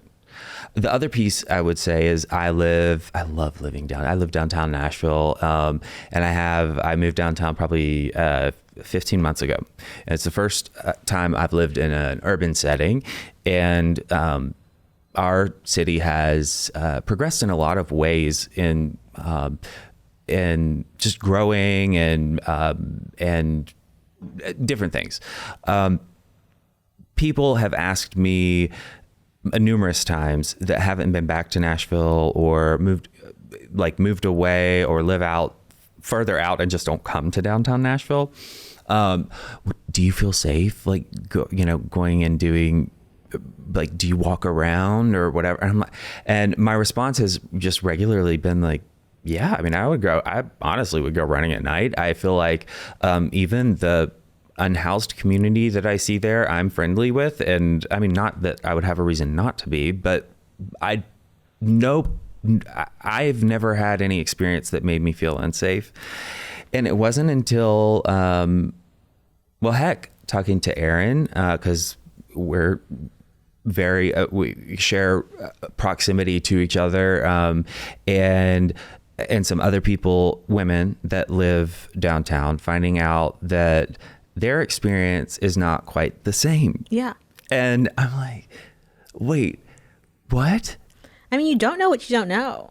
And I think or you don't realize what you don't experience sometimes too. Yeah. And I think that's why social media can be so beneficial, because it can sometimes show us a window into somebody else's life. But I think for me, from a racial standpoint, I went to this very nice restaurant, and as I was sitting at the bar, because, I was a solo diner, so I sat at the bar, I kind of was like, is this a safe space racially? Am I okay? And I even say that as a lighter skinned Black person who still experiences racism. Then they started playing Elton John on the piano, and we all started singing together, and we were all copacetic and fine. But until then, it's kind of this heightened awareness. In episode 1, which I hope everyone listens to, you asked me about mental health and how it relates to identities and how it relates to the world we live in. But I think it very much can. You have people who maybe you might feel more at ease in the body that you're in than I might feel in a different circumstance. It's not to say that that's anything wrong. It's to say that everybody should go through what you go through, that everybody should have that feeling of safety. And I think sometimes when we talk about privilege, we sometimes skip over the guilt aspect of it. That's why I love the work of Loretta Ross when she talks about calling in and how important that is, and how we can have that more transformative kind of social healing format of learning about these different oppressions, because then you can know better. I remember with my husband, he didn't really maybe realize how I felt when I was in different spaces as a woman. And sometimes I need him to so now we have a signal when we're out and about, and I feel like somebody's being a creeper, and I can just look over at him and give him our little signal, and he can come over and very much be that I'm a man over here. I'm here to protect my wife. But if he's not aware of that need, then he might not know how to show up. And it's been something that's, my parents always encouraged me to talk about communication, but it's something that they've even, kind of discussed. How can you have my back? How can you do this? Last time I had a conversation with this one of your friends, this happened. Can you have my back this time, or our family members or our friends? And so I think having that self-awareness is important. But a lot of times when we talk about self-awareness, we don't talk about how that can give us action. Because when we talk about intersectionality theory, this idea of who we are and how it connects to these different systems, sometimes people neglect to realize that you might have a power that I don't have, and I might have a power that you don't have, depending on the circumstance. And if we can harness those powers, then we can get into a better, place of standing up for one another. And that's what I try to do with Smarter in Seconds. That's what I try to do on a constant basis. But the privilege aspect of it is so real, and so is the kind of lack of awareness around it. I want to ask you, and this is coming from geographical standpoint of what I hear and see and feel as a 6'3" white man in the South. But I want to ask it because I care about helping people. I want to help edge people closer to a stage of change that they're already close enough that they're curious and can see that, oh, maybe this isn't the boogeyman in the closet, whatever. So we're a blueberry and a cherry pie here in Nashville. And not to get things like, I don't want to create a huge divide with this piece of the conversation. I want to say, though, that I have heard so many, when here, if you go 10 minutes outside the city and mention the word privilege, people's eyes roll, they glaze over. And so the one thing I want to ask you is if you have a recommendation on, I'm a big fan of the crack in the dam theory, because like you talked about earlier, some things can feel so overwhelming.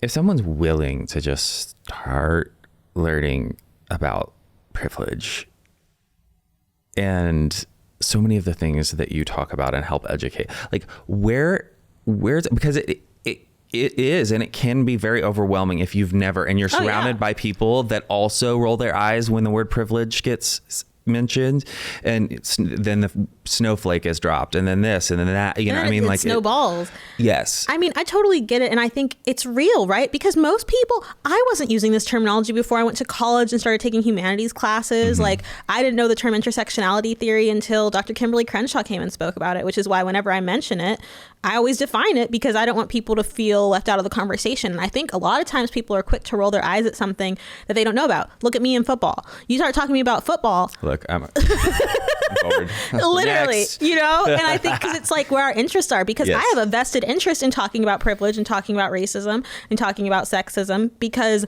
it's my job, mm-hmm. and two, it's my experience, and navigating that is so important. But I really invite people to use the terminology of the people that know about it, right? Like, you might want to say advantages, or if you're talking about, say, you really want to talk to people about race and privilege and whiteness and all these things with folks who do roll their eyes at those conversations, you probably wouldn't use any of those examples because they might not be aware of those things. Go to what they're aware of. They do probably see on a daily basis how the richest people keep getting richer while the poorest people keep getting poorer. That's a great place to start understanding things like oppression, and then you can start layering in other aspects of it. Get creative. There's this one post that was going viral in 2020. Can I cuss? You can. There's this one post that was going viral in 2020, and it was like, don't tell your mom that she's being privileged when she does XYZ. Tell your mom she's being an asshole. Like, use the terms that she would use. And that cracked me up, because it's like, you have to have different scripts sometimes when you're talking to different people, but not because you're being inauthentic, but because you want to resonate. You want to make sure that you're reaching out to people. So when I teach people about different things like Jim Crow, for example, I often talk about Jim Crow in lieu of talking about current situations, because people can distance themselves from it a little bit. They can go, oh, okay, well, we're not talking about right now, even though it obviously connects. And once you finish the video, you'll realize how much it connects, but it feels a little bit further away. It feels like something that my grandpa did, not that I did. It can feel a little bit more comfortable to sit with and learn from. But even in that, I'll have two different videos. One where I just break down what Jim Crow is, and the other one where I'm like, 5 things you could have been arrested for when it, living under that time. Because you have to have different approaches. And so I think when I worked at Planned Parenthood, mm-hmm. and abortion is an extremely divisive topic. It still is today. But I worked there almost 10 years ago. And when I would go to Texas, I would talk about health and I would talk about families, and I would talk about safety, and I would never bring up the word abortion, because for a lot of people, that's a very difficult word. A lot of people have a lot of connotations about it, and it really wasn't my business to tell somebody when life begins, or, you know, all those different things. It was to talk to them about how we should have safe circumstances for people to make decisions about their families on their terms in a safe, healthy, legal environment. And we'd get so much movement. And I remember I worked with this one young woman who I was young too, but she felt so much younger than me. She's maybe one of our teen advocates. And she's like, well, if I can't say abortion, then I don't want to do the work. And I'm like, well, are you more concerned in using the right terms and your key terms, or are you more concerned about being effective? And that really changed her perspective. And she started having more success in how she talked about those things. But I think the same thing goes when it comes to talking about LGBTQ subject matter with people who, you know, maybe they grew up thinking that you're going straight to hell if you're gay, or the people who I love, as long as you don't act on it, those folks. But if you can turn it into a conversation about love and a conversation about values and families, sometimes we can see more forward movement. And so I think you just have to put it in the terminology of the people. And then the other thing is to recognize how attacked people feel. A lot of people, especially, you know, folks in, you know, rural areas, folks who grew up not meeting anybody else of any other race, or if they did, they didn't see a problem. You know, we were always cool with the black kids at school, that type of vibe. They might feel really attacked when you start talking about racism, or even this. Okay, so I've never gotten to talk about this, if it's okay to talk about it here. Absolutely. So I dated this white dude for 3 years when I was in Louisiana, and he had like a very, you know, I'm not going to name names, but he had a real, you could tell, Anglo-Saxon, you know, and he was from a small town right outside the, you know, right outside of Texas in Louisiana. And we went to a Confederate reenactment. Now on paper, would you take your black girlfriend to a Confederate reenactment? Probably not. Especially not if it's on the losing side, right? But we went, and I think that, and the thing is, not only was I invited, I also went, and we spent the whole day at that fairgrounds talking, you know, seeing the reenactment. And I saw a whole side of America that I might not have access to if I wasn't brought in to that space. But it really taught me how much, for so many people, that is tied up in their American identity and who they are, that they don't see supporting a Confederate reenactment as, I hate black people deserve to be enslaved again. As a black person, that 100% makes my, you know, red flags go off. But that's not how everybody grew up. And so I think it's really important when we talk about values to talk about what something means to somebody, because for one person, it means heritage, and they might not be connected to their English, Irish, German roots, or Dutch roots. They might just be connected to, you know, 1865 in a way that's completely different from how my family's connected to 1865. When I got off the plane, a woman had the last name Bobo. She was a white woman. That's the last name of the people who owned my people. And so I didn't strike up a conversation with her because we were getting off the plane, but it's like, those are two different experiences. And we've been so segregated, and continue to be, that we're having two different conversations. And so I try to, as a practitioner of inclusion, not just to push people who I feel maybe have been excluded, you know, but also the people who, from one person's mindset, might be the ones doing the exclusion. Because if I can't effectively communicate with folks across the spectrum, then how effective of a teacher am I? That's not to say everyone has that responsibility or everyone should do it. Right. I often talk to people and they'll be like, well, I really shouldn't be asking you as a black woman to do it. Girl, I volunteered. Okay, let me be the one to do it. But I think that when I say privilege, I'm talking about the unearned advantages that you might gain from existing in a system of oppression. You might feel a lot of guilt for, but that guilt isn't as important as, you know, needing to, but that guilt's still real. Somebody else might talk about completely different. Somebody who lives outside of Nashville might hear that and be like, oh, you just hate white people. Okay, well then how can we have that conversation in a different way? Right. And, you know, even when I talked about, I made a video recently and I was like, hey, white folks, can I talk to y'all? I'm related to some of you and I'm not mad at you, but we need to have a conversation. You just have to disarm people sometimes. And it's a big expectation to have for yourself, hard one to have for other people. But I find that it's worth it because you can end up having so many conversations across difference. And that's the goal. It's not to win my side or your side. It's about healing everyone's hearts and everyone's trauma and having a better understanding of our shared history. You keep leading me to my next question, which is so shocking and amazing. On the subject of healing together, trauma, shared experiences, or non-shared experiences, how do you see the work of Smarter in Seconds connecting people? And what would you say to someone who hasn't seen your episodes yet to challenge them now? I'll answer them in the reverse. The thing I always say to people who haven't seen Smarter in Seconds is, it's only 90 seconds. It's only 60 seconds. Isn't it worthwhile to check it out? And then usually people get hooked and they scroll all the way through. And how I think it brings people together is that the fact is, a lot of us live separate lives. You know, if you haven't lived the experience of being a refugee to the US, you're not really going to know what that's like unless you sit down and watch a documentary about it. You might not have time to watch a documentary about it. You might not have interest in that. Okay, well then how can I get you where you already are, which is, you know, usually scrolling some social media platform, and present that story to you with people who have lived that experience. Or the conversation around Jim Crow and how it really, you know, impeded the lives of everyone in the US. It did obviously terrorize and harm Black people and people of color, but it also impacted white people, to make sure that everybody understands it and not feel bad for not knowing. The quicker we can get rid of this feeling of feeling bad for not knowing something, which I feel like is the most counterproductive thing in the world. Look, feeling bad for not knowing about something isn't going to help you learn. In fact, it might stop you from learning, because you might be so caught up in the, oh, I should have already known that you spend so much time and energy on that thought that you're not really going, okay, it's paralyzing. Exactly. It absolutely is, because you sit there and you're, well, I don't know this and I don't want to ask. And if I ask, then it's going to make me look bad. And if I look bad, then they're not going to like me. And if they don't like me, and it becomes this whole dizzying spiral. I'm right in there too. Yeah. And so I think just answering it from the jump is so important. And I think that the way it can bring people together. So an example, I did a Smarter in Seconds on Karens. Okay. Oh, I have not seen that one, and I need to go see it. And when I was saying I was going to do that video, a lot of the white women who follow me were really concerned, because they felt like I'm their friend, you know? And I think Karen has been turned into this slur against white women. And it was created, I think, by Dane Cook, he's not the most pro-woman guy.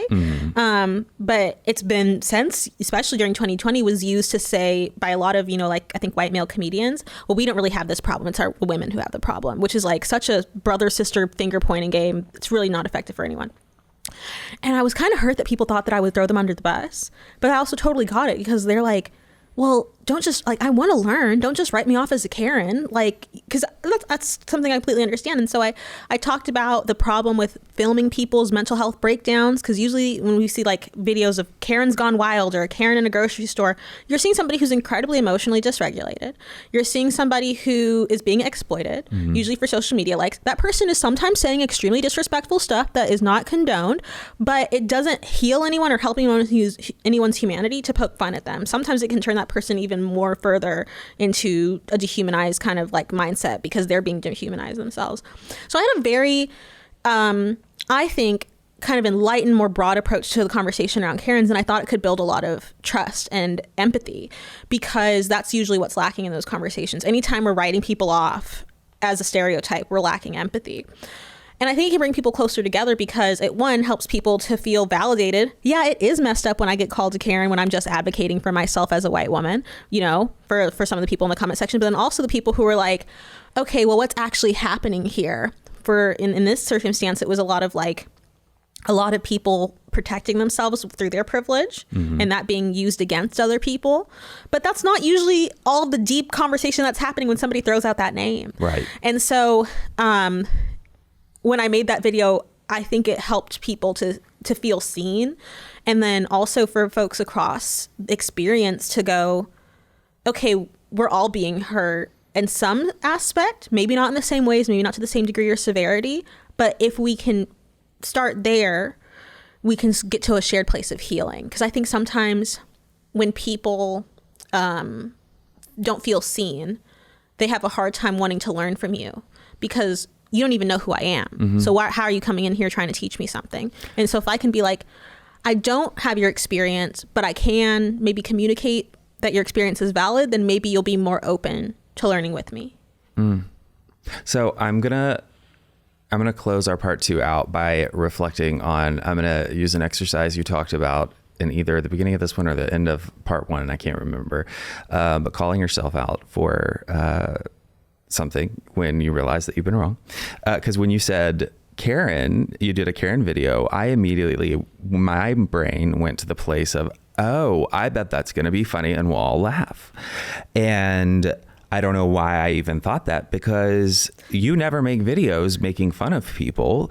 And, but again, I will say the opening scene is hilarious, and I do wear a blonde wig. Oh. But then it gets deep.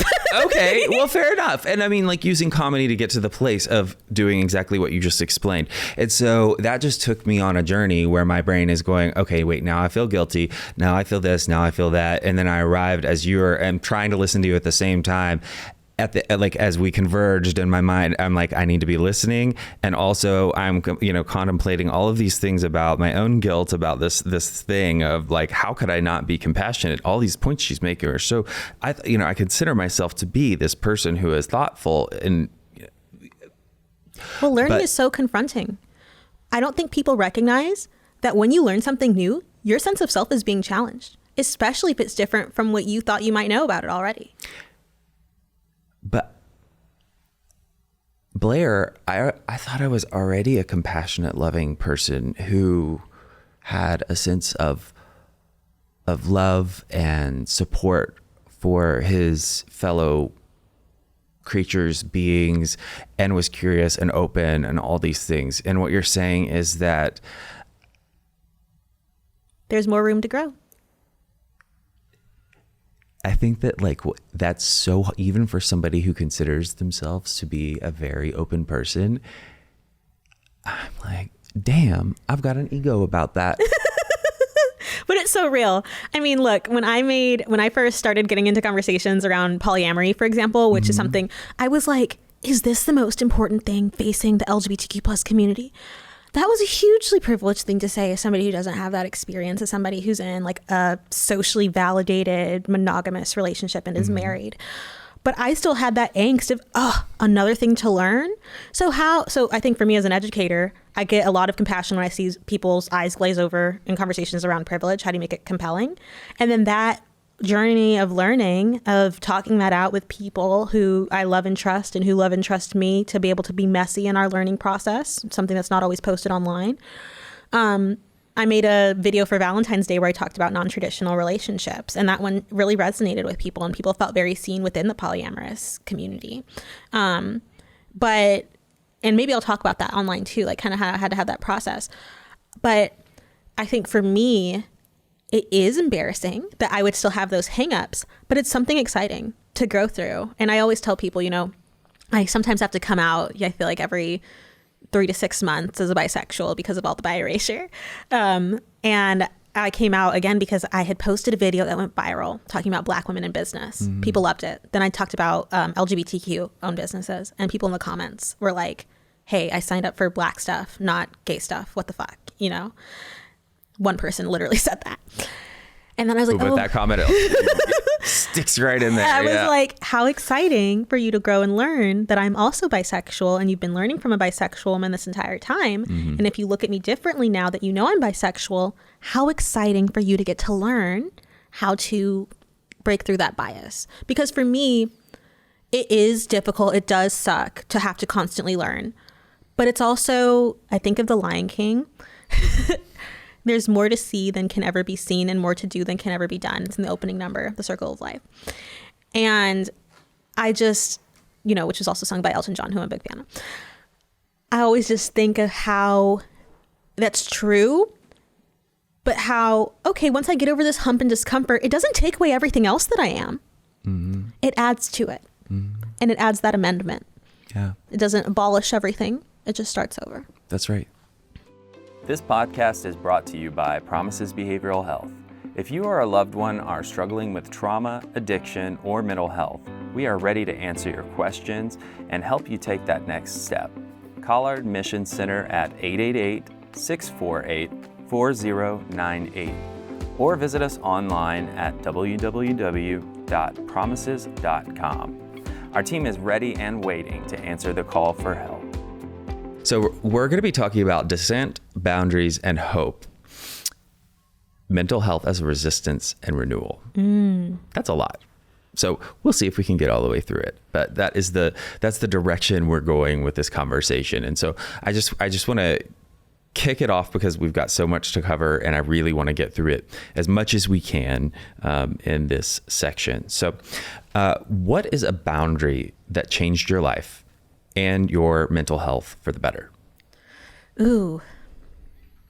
You know, I like to think that my husband is like the king of boundaries because he is very firm in them. And I think it's so incredibly healthy. My family, not so much. My family is very much no boundaries. Everybody's business is everybody's business. And I think, I don't know, it kind of works for us, but it's been really healthy just to have boundaries. Like one of them, though, is so I think my mom, she has a lot of feelings around like health and body and diet. And I think a big consequence of that is like growing up in the 70s and 80s when the diet culture was so big. And I had this point where I just was having a really hard time with my relationship with food. And I just like really couldn't be around, you know, I just like, she's allowed to talk about whatever she wants, right? There's boundaries and there's rules. My ring's in the restroom. 1 second. Or it's over there. Oh, you're fine. You're fine. The ADHD. Wait, does your ring help you focus? Is that yes. what? Oh my gosh. It's a fidget toy. I'm so there. My husband knows exactly who he married, so it's like 5 rings together and it just, okay. Sorry. Can we just address, Yeah. I don't know if we are going to clip it out or it's going to be there, but you just did something I really admire. Stopped the show and said, hold on, I need to go get my ring. Yeah. And went across the studio to do it because it was what you needed and it was what was going to happen. Tell me about your ring really quick. Because I absolutely will. Before we get back to boundaries. So it's literally a fidget toy. So when I got engaged, my husband is very thoughtful. Also, his name's Atlas. I should just probably say Atlas. But it has 5 rings. And it was when we were together for 5 years. And so it has this like beautiful like jingle sound. Makes a wonderful impromptu tambourine, but it's also an excellent fidget toy. So I usually like put it on my finger and just like slide it up and down. And it's usually not too intrusive, but it helps me feel very regulated. And so I also don't want to lose it. Yes. And as I've been on this like, you know, unmedicated ADHD journey, I am liable to leave some things behind. And so this one definitely has to come with me. But I think it's important to stop and reset when you need things. And so speaking to that, you know, talking about my mom, she kind of has this like relationship with diet and food where she's like super happy talking about herself in ways and like can just continue, you know, but I needed to heal. And we have such a tradition in my family of my mom cooks. She's an incredible cook. So next time you're in LA, you have to come over for dinner. Oh, yes. I think she probably invited you to dinner when she saw you at the Reach LA gala. I know, and I haven't been back yet. Wait, we were back, but it was for I won't anyway, tell her. we It's didn't okay. have to say, I'm coming next time. Oh, fabulous. Yes. But it kind of got out of bounds. And I felt like, you know, I can't have like a peaceful dinner if you're going to talk about like size, if you're going to like criticize everybody who comes on TV or yourself or and it was tough, but I think sometimes you have to heal things, you have to like really recognize what you need and then try to speak that. And there's a difference between boundaries and rules, right? A rule is something that you might set for somebody else. A boundary is what you do for yourself. So my boundary was to remove myself from that situation until we could have like, can we have dinner where we don't talk about size or we don't talk about food negatively? And like, that's our aspiration. My boundary is I'm going to remove myself from that situation until we can do that, you know, and try to balance those things, not making it feel too much like a rule. Like I don't want to police what my mom's talking about, but trying to help her understand like, this is what I need to feel comfortable in my body. So that was really important. But I find a lot of the most important boundaries that I set, because my family is so close, is sometimes deviating a little bit from boundaries, sometimes feeling like you have to compromise a little bit. And I've also had to realize like what boundaries are important and what boundaries aren't. Can I speak to that just really quickly? Yes, I'm trying to like keep the conversation concise. No. And my pause was because very pensive there. You're like, more's there. Yes. So when I got married, I was like, I don't want my dad to walk me down the aisle, because I feel like that's very patriarchal tradition. Like he's not giving me away to anyone. We're not doing that. So I had the conversation with my dad. My dad was like, oh, I completely understand. Makes total sense. Whatever you need. The day of the wedding. I feel like our ceremony started at noon and my dad called me at like 11 and he was like, all right, well, I'll wait for you at the top of the aisle. I think my dad genuinely forgot that I didn't want him to walk me down the aisle. And he was so excited about it. And so he did. And I felt like, for me, and this depends for people. Like, I think some people, the idea of doing something that your dad asked you to do that you didn't want to do would be really confronting and difficult. But for me in that moment, I realized, okay, well, this is a milestone in my life, maybe as much as it is a milestone in my dad's life, because I'm the first one of his daughters to get married. And like, he might have a picture of what it means to be a man. And, you know, he's 75, you know, this year. And so I was like, you know what, I'm gonna let that go. And I think that's been a really important thing too, is that like, I can't be too dogmatic about what my perspectives are, not to say I lose myself or I change my values, but to sometimes recognize that somebody else, that you're part of somebody else's story too. And sometimes it's really not that deep. Well, and that was could I be so bold as to say, or suggest that you analyzed and realized that that was a boundary that in that moment that you could let go. It wasn't something that compromising was going to harm you, your existence, your future, your way of being. And it could preserve an element of your relationship and, in fact, potentially nurture it. And it was so beautiful. And like, I just think it was so wonderful. And so I think the difference there, right, is like the boundary with my mom, that's breaking a pattern. Like, how can we move forward where mealtime isn't body bash time, isn't toxic relationship with food time? And then with my dad, it was like, okay, well, you know what? It turns out I care about this kind of, I guess, milestone in my dad's life more than I care about the optics of what looks patriarchal and what doesn't. And I think that also constantly renegotiating your boundary, like sometimes you can, I like what you said, analyze and realize. So I analyzed and I realized, and I decided that it wasn't going to be harmful to myself or my future, my livelihood, and that I could adapt. And it was really beautiful.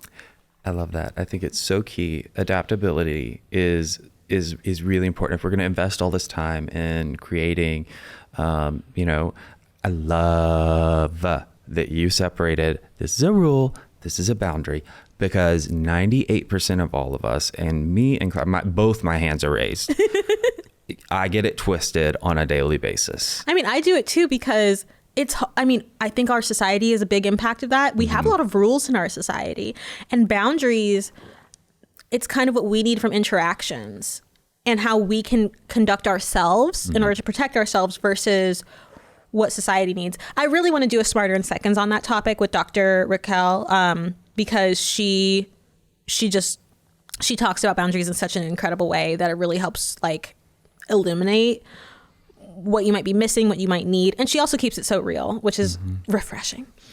I love that. Okay. What did you learn? Let me say that again. How did you learn that leaving or letting go could be a form of healing? Ooh. Let's talk about that. So in episode 2, I talked about my boyfriend that I had. I think that was another example of boundary setting. Was for us, what ended up kind of disrupting the relationship, and honestly for the better for both of us. I think we're much happier than we would have been together. Was that racial justice was really important to me. And I was learning that all through the course of college, because that was kind of the rise of Black Lives Matter in 2013, and really realizing that, you know, there's a lot of changes we need in this country to help everyone feel like they can have a part of the American dream. And that was so disruptive for him because he didn't grow up feeling like America didn't work out for him. And in many ways, I didn't either. But I think through the course of going through college and learning so many different stories, I realized that's not true for everyone. And I really care about that. We were on vacation, and there was, you know, a very televised situation of violence, racial violence. And I didn't want to go out to eat that night. And he was like, why do you care this much? And we realized we have totally different values when it comes to this. Like, to me, I don't even have an appetite anymore because I just witnessed something so terrible. He felt so disconnected from that situation that he was like, well, let's keep it, like, you know. And so I think in that form of healing, sometimes you have to set a boundary in relationships with people. And sometimes that boundary might look like not having the relationship anymore because your values are so dramatically different. And I think it's really important to establish that early on. I know so many people who, I remember when I lived in New York, there was a shouting match between a couple about who voted for who. And like one person, you voted for Hillary, you voted for Trump. And they're both extremely mad. I'm like, how did you get that far in the relationship? How are you making out with someone you don't know how they're going to vote? Like, that's crazy to me. But I'm very I think I'm very like plugged in, I'm very woke, you know, as some would say. You are? So much so. But yeah, no, it's there's this documentary about le wokisme in France. That's what they call it the wokeism, but I think it sounds le wokisme. It sounds so fancy. You know, French is so chic. They put me in the documentary and I can't even understand it because I don't speak French, but literally in the documentary about wokeness. But I think it's so important to share values. And sometimes if you have a change in your life or a change in your circumstance where you have to create a boundary so that you can be better, healthier, create your amendment to your personal constitution. I'm going to take that one with me. Yes. You might need to create a boundary to have better circumstances. So for some people in their sobriety journey, it might be like not being able to go to a bar with their friends. It might be like, hey, I actually can't participate in happy hour. I don't care if like how it makes me look. This is what I need to be healthy. And so sometimes leaving a situation, it's so powerful. And I'd like to share one more story if I can. Yes. I was having the worst conversation ever. I was at South by Southwest, so you already know. And there's this guy, and he was saying the most outlandish stuff.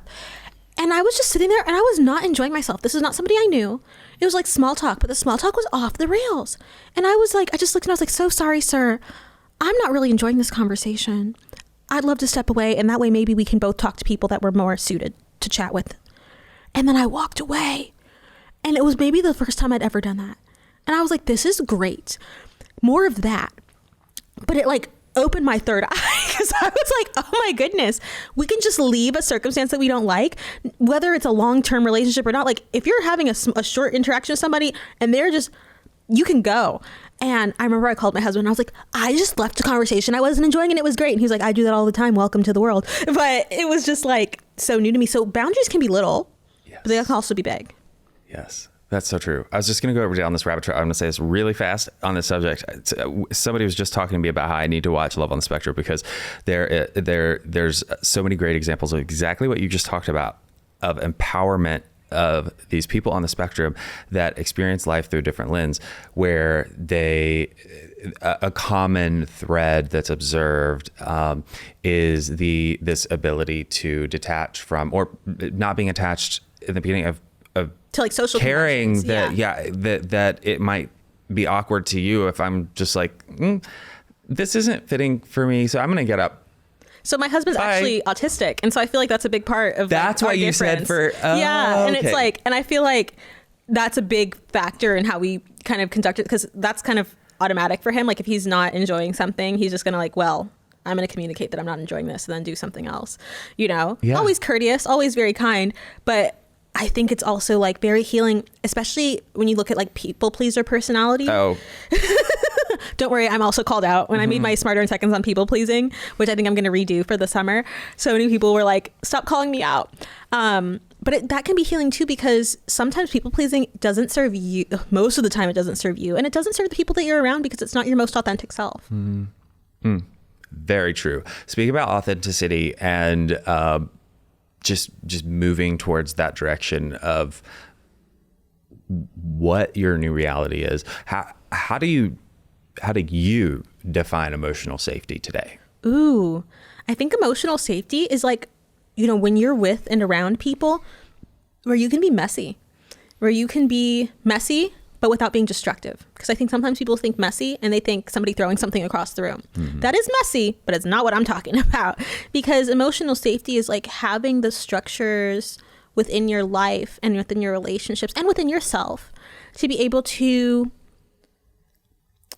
talk about emotions, express emotions, feel emotions, process them in real time in a way that's positive. I remember I had a conversation with Atlas once, and we both just kind of needed to yell it out. And we don't often yell, like that's kind of like a rule we have, which is like to not yell. And our boundary is like, if we're in a pace of like yelling, then we'll remove each other or, you know, remove ourselves from the conversation. But I was just like, this fucking sucks. And he's like, yeah, it fucking sucks. Okay, well, I feel better now.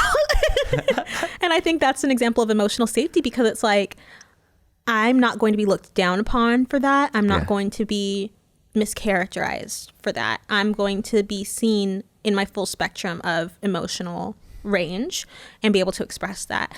And I think emotional safety too has to do a lot with, it has so much to do with mental health, because it's sometimes we don't schedule emotions.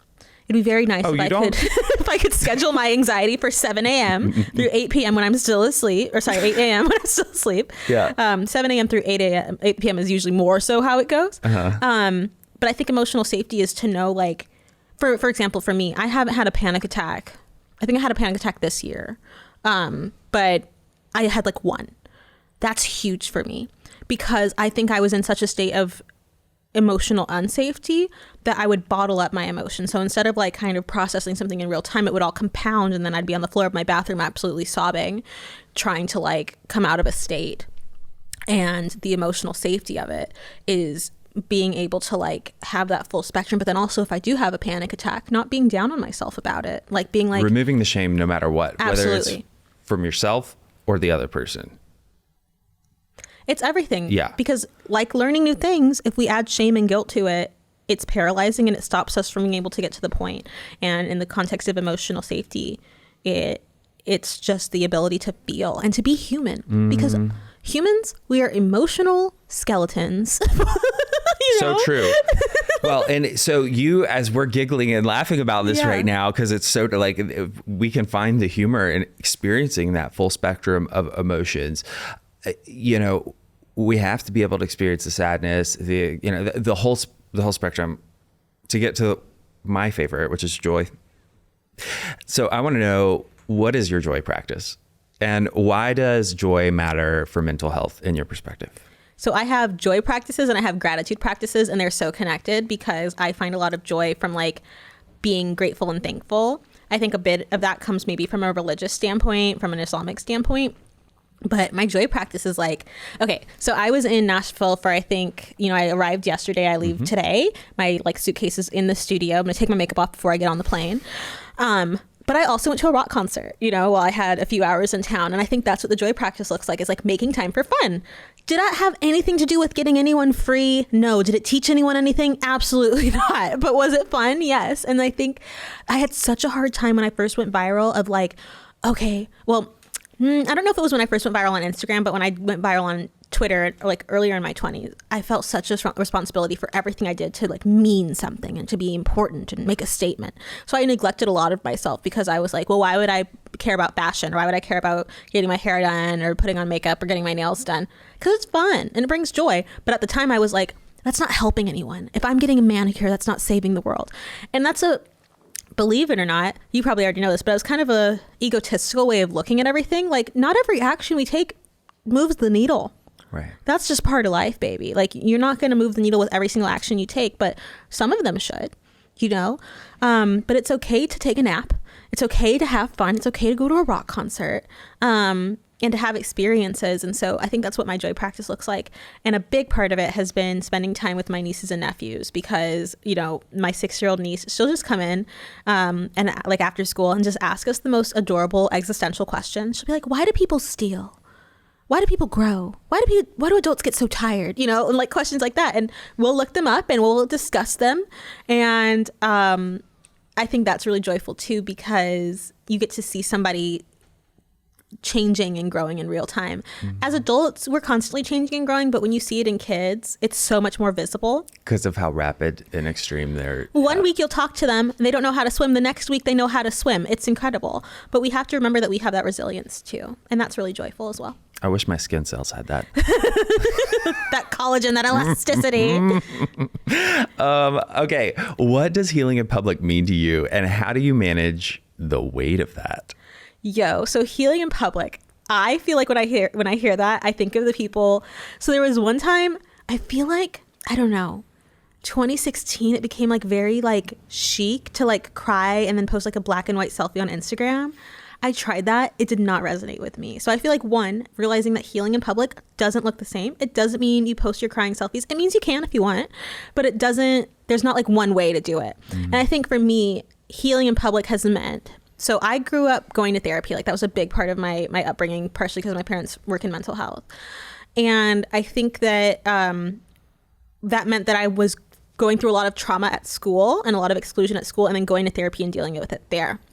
And I think that's important and it has its place. I also think it's really important for like us to look at when you get hurt in public, maybe somebody says something hurtful or mean, you can also address it there and with those people instead of just kind of squirreling that away to therapy time. Because we can't always do that, but in the circumstances where we can, it's so important. And I had a friend, Malcolm, who's an incredible filmmaker, and I need to offline with you about his latest film. You're gonna love it. Oh my gosh. But anyway, actually, I guess I can talk a little bit about it. It's called Drugs Are Fun, and it's about it's contrary to the title, but they just won an award for Cannes for the short film. Awesome. And it's produced by his fiance, Novi Brown, who's a very close friend of mine. And I was so impressed with the film because it has such a modern, necessary approach for looking at the drug epidemic with young kids and how it's so intertwined with nightlife and the club scene and everything like that. And I know Malcolm to be such a compassionate person, but sometimes when he would make jokes, it would really like unnerve me and really make me feel like, you know, it was really traumatic, like triggering for me for the trauma I had experienced, nothing that had to do with Malcolm directly. And instead of and like one time I saw him and I didn't really want to give him a hug. And it's okay to not want to hug your friends, but we're usually very close. We're usually like, oh man, it's so good to see you. And then he was like, Blair, you okay? And I was like, no, you know, when you made that last joke, it really made me feel a type of way. And we were able to have a conversation about it. And I think that's what healing in public looks like, is like having people, and it also goes to the emotional safety of like being able to be sad or disappointed in front of your friends and talk about those things. So that way we can heal. And then when he, you know, takes us to his screening for his film, I can like show up as my fully enthusiastic self because I'm not, you know, harboring resentments. And I think that the huge case for doing the healing in public is that otherwise you end up having resentments. Otherwise you end up building up this kind of like nest of traumas and hurt, instead of just kind of releasing it. Well, and then both people end up playing off of each other because he picks up on it, then starts acting different, and then it might even be worse, and then the friendship deteriorates when you could have just had a conversation. And I think sometimes when people think healing in public, they think it needs to be big and dramatic, but sometimes it can just be like, hey, when you did that, it made me feel shitty. Could you not do that anymore? And then them having a conversation. And that's really how it went. And then we were fine. I could also, but we live in such a individualistic society. So it's, I think, really hard for people to look at healing in public, but you see it all the time. Sometimes it'll happen between friends when, you know, after like a football game and they're in like a heightened state of emotion and they're able to hug it out and be like, oh yeah, and by the way, I'm really sorry I did that. Well, thank you for saying that. But not everybody has that awareness. So sometimes healing in public looks like communicating to the people that you love what you might need in terms of moving forward so that you can. Yeah. I have about 89 other questions that I wanted to... I'll keep them short. No. Smarter in seconds, every single one. I know, right? No, that was not it. What I wanted to say, though, is that like I knew I wasn't going to be able to get to everything that I wanted to talk about. But what I do want to ask you is, because, you know, this is by the time this episode's airing, we're going to be closing out Mental Health Awareness Month. And, you know, everywhere we look, things are, 5 tips for this. And you've got a psychiatrist commenting on what's the best practice for blah, blah, blah, blah, whatever. And, you know, when you and I were talking about doing this series for Mental Health Awareness Month, it was so important for me because you're an educator. Now, are you a licensed mental health professional? Licensed nowhere but on Instagram.com. But where? Oh, you said a licensed mental health professional? Right. Oh, I'm not. No. Right. And I would never purport to be. And I get really frustrated with people who pretend that they are. Well, my point here is that so many people get our information and our sound bites from individuals who are on social media, who are doing exactly what you're doing, whether it's makeup tutorials, whether it's this, whether it's that. And you are a wonderful example of someone who has been a student, not only from the work you did in school, but continue to be a student in life and been responsible with your passions and what you feel called to do. And it's not only been obviously rewarding, but to you, but to the public as well. And I see what you're doing as something that is a wave of affecting people when we talk about mental health in a way that is not like, I'm not talking about depression, anxiety, panic attacks, blah, blah, blah, this or that, even though you do talk about those things in Smarter in Seconds. I'm talking about all of it collectively, and the way that you approach amending the constitution of one's mind and why we would do it. It's jumping outside of the clinical box. Mm-hmm. What? I mean, like, really, like, for so many people, and especially the audience for this show, you got a bunch of therapists going like either hallelujah or Well, because I think an example of that is when I worked with Dr. Raquel Martin, who I was talking about earlier, and I was talking about how I talk about mental health more on a social media and public perspective than how she might in a clinical perspective, as we went back and forth on our Google Doc about a lot of people think that, feel that disorder is a really negative term because of, the like how it's pathologized Yes. and stuff. And so a lot of people feel condition is a much more neutral term to discuss mental health conditions. And so, but a lot of the language is about mental health disorders. And so we had a conversation, Dr. Raquel Martin and I, about like, okay, well, how can we bridge these things where we're being accurate? And so we just added a little addendum that's like, usually in clinical context, these are diagnosed as mental health disorders, but many people feel that condition is more neutral. So we just added both of the conversations. But I think for me, it's the reminder of like, I always have to have citations, especially if I'm not including a mental health professional, and even when I am, because it's really important for people to know where they're getting the source information from. It's so important to normalize conversations of mental health without us treating the term bipolar as a colloquialism. Mm-hmm. It's so important to talk about normalizing and people understanding the signs of clinical depression without people conflating that with feeling sad at a time. And so I always view myself as an educator as being in conjunction with those folks, but there are a lot of people who will just traffic in misinformation and say the most absurd things online. And then you'll have some people being like, well, that's the first I've heard of it, I guess it's correct. So now in Smarter in Seconds, I think I've been doing it for the past 3 years, is I usually would put, I think, the citations in the caption, but then people would repost it without the citations. And I'm like, oh no, we need validation for this claim. And so now what I do is I put the citations on screen, and that helps a lot. One, it helps with my credibility, it helps with the audience's understanding and retention.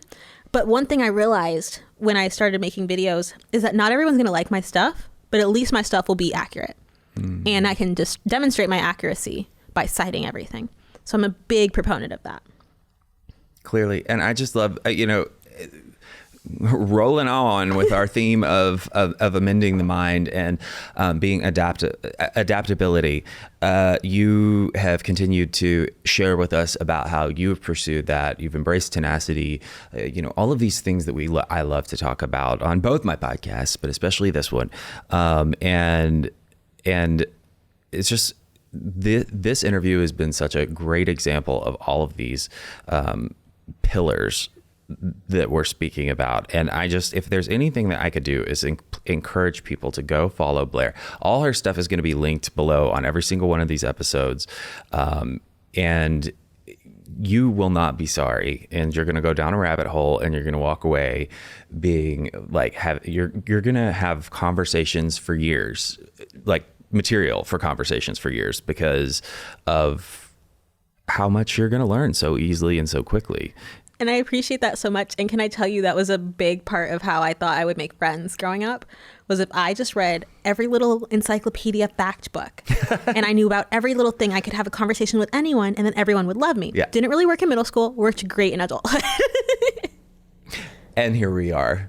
Oh my gosh. Well, this has been absolutely lovely. And we're going to have to do a part, whatever number we're going to call it, again, maybe when we come in and do a film sprint out in LA. Absolutely. We've got so much. This is fantastic. We've got so much more that I want to touch on with you. And I think like you are just this wealth of knowledge and a ray of sunshine, and this world is so very much better for having you in it. So thank you for being who you are. I'm so grateful that when you were a youngster and your parents answered the call and took you in the moment that you needed to get the help that you needed. You referenced in episode 1, all the things that led you to continuing to love yourself, stay alive, learn more, enjoy life, pursue your passions, and then also make other people's lives different. That's what it's all about. Thank you so much, Patrick. Thank you. And thank you so much for your tireless commitment to helping people through addiction and recovery and mental health, because it's so important and we need it. Yeah. And a lot of people write folks off. Yeah. And people are always redeemable. People are always worthy of healing. People are always worthy, period. And you live that every day. Thank you. Last question. Do you have any homework or challenge final for our audience for your parting thoughts? Did I just stump Blair Imani? You did. Let's see. I mean, I could just be cheesy. I think, okay, so there's this exercise that I came across recently, and it was like, how do you feel when you say your own name out loud?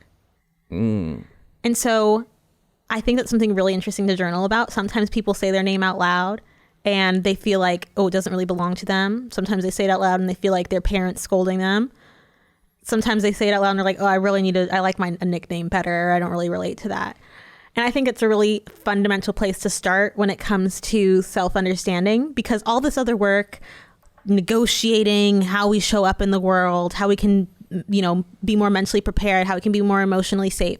I think it all starts with a healthy sense of self. That's what I did. That's the exercise I start with in my book, Read This to Get Smarter. It starts with our names, who we are, how we understand ourselves. And it goes into, from there, conversations about relationships and class and disability and race and gender. But it also has to start from a sense of self. So I would say, try saying your name out loud to yourself and see how you feel. I love that. And I'm going to do it. Thank you, Blair. Thank you, Patrick. This has been wonderful. This podcast is brought to you by Promises Behavioral Health. If you or a loved one are struggling with trauma, addiction, or mental health, we are ready to answer your questions and help you take that next step. Call our admission center at 888-648-4098 or visit us online at www.promises.com. Our team is ready and waiting to answer the call for help.